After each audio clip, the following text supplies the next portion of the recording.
কল আহিছ কিয় আহিছ মন্দিৰত পূজা কৰিবলৈ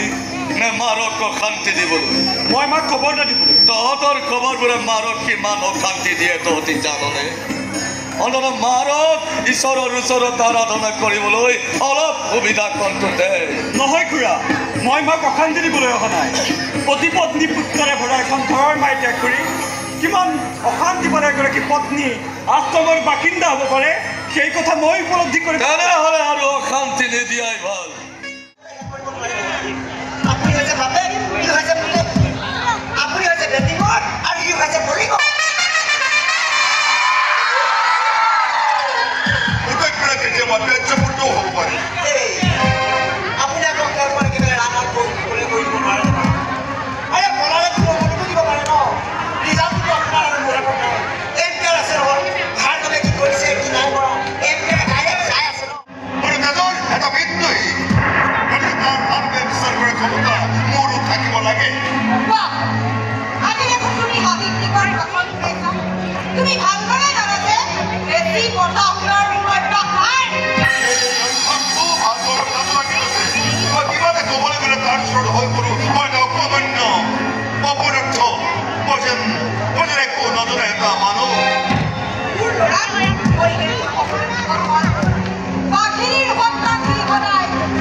कदम